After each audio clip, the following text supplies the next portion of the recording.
Does your back get sore when you squat or afterwards?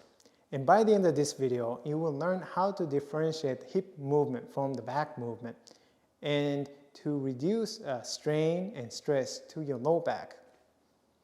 And if you haven't watched my last video, and please be sure to watch it at the link below.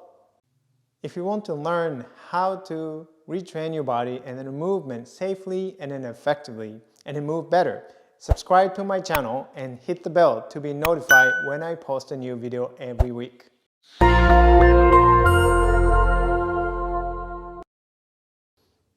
I am Taro Iwamoto. I am a Feldenkrais practitioner. With my background in athletic training, physical therapy, martial arts, and the Feldenkrais method, I have helped many people like you overcome and then move beyond the pain and the limitations. Now it's your turn, and let's dive in. So we're going to start on your hands and knees.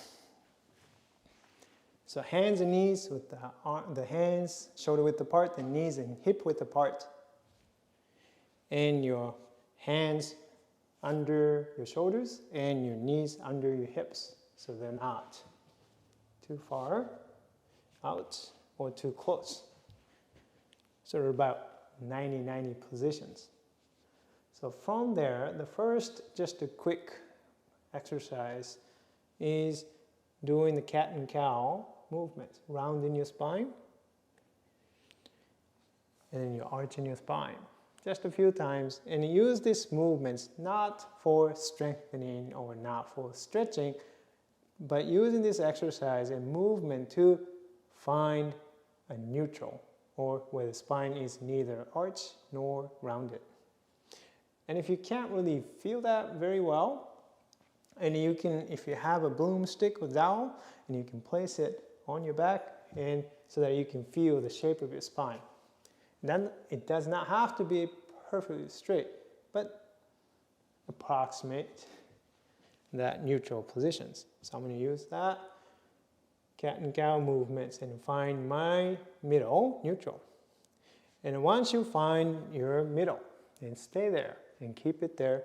And then the next step is you're going to move your hips back towards your heels, but pay attention to the shape of your back. So you keep in the spine, same shape. You're not neither arching nor rounding as you're going back.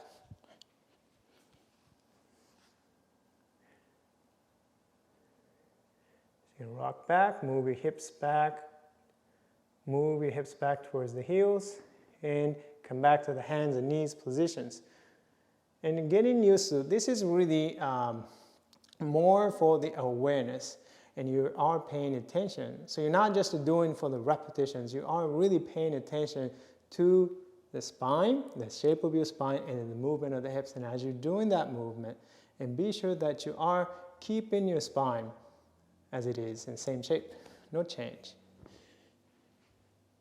And if it's still really hard for you to feel it, if you have somebody who can help you, and then just ask the person to place their hand and then give you a feedback.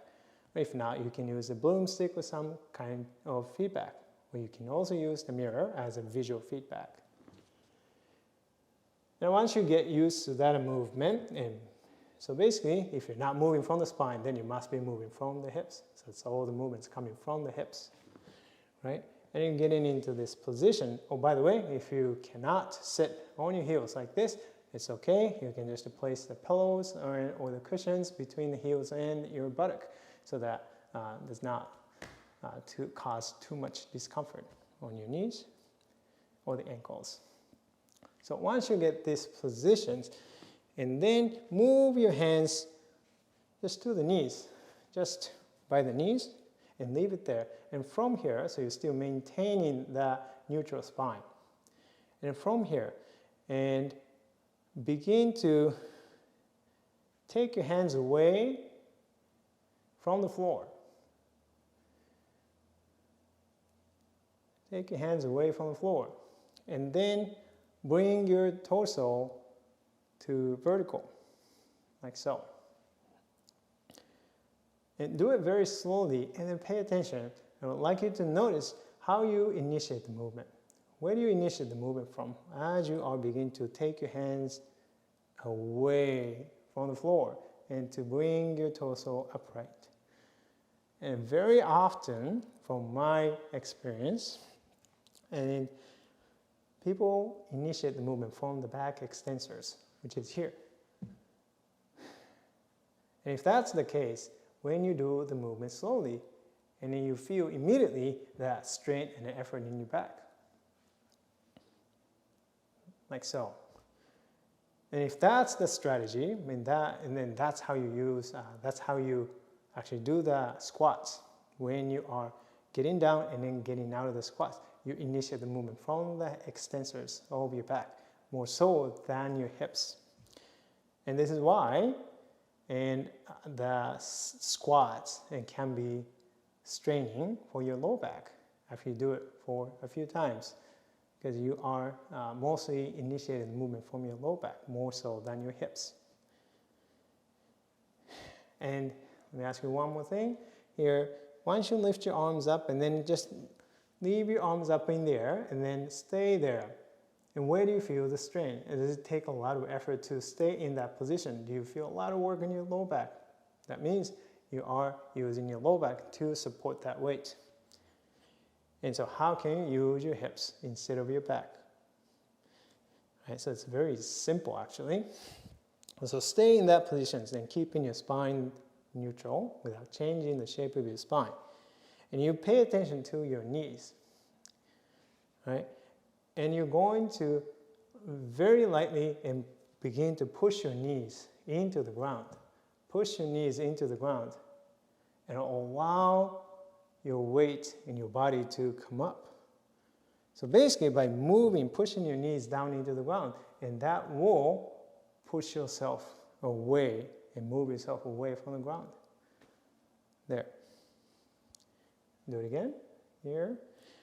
Check the spine and the shape of your spine, and from there, begin to push your knees. You don't need a lot of force. It's really easy. Once you learn to do that, then you are initiating movement from the hips now instead of from your back. You may feel still a little bit of effort in your back, but compared to how you initiate the movement from your back, night and day difference in effort. Press the knees. It's so easy. It's so easy. Immediately it relieves that pressure and then effort on your back. And so that's the strategies. And then this is a lot of easy way to differentiate the movement of the hips from the movement of the back, so that you are learning to initiate the movement from your hips, not from your back extensors. And as you get more efficient in doing that, then you can start to pay attention doing that in your normal squats. And you pay attention to the transition from get down and from the squat positions, how you get out of the squats, and how do you initiate the movement. Do you still use the back to come up and to stand up, or can you initiate the movement from the hips? That does make a big difference. All right, so leave a comment below and let me know, and what difference did you notice? And did you notice a big difference from using the back extensors and to using the hip extensors? And what was your habitual strategies? Did you use your back extensors first, or did you use the hip extensors? So let me know. If you want to improve your back pain, be sure to grab your free movement guide to pain-free back at the link below. Check out these videos, and if you like this video, and hit that like button, and be sure to subscribe and share with your friends. Comment below how helpful you found this video was. Thank you so much for watching. See you in the next video. Happy mindful movement. Bye-bye.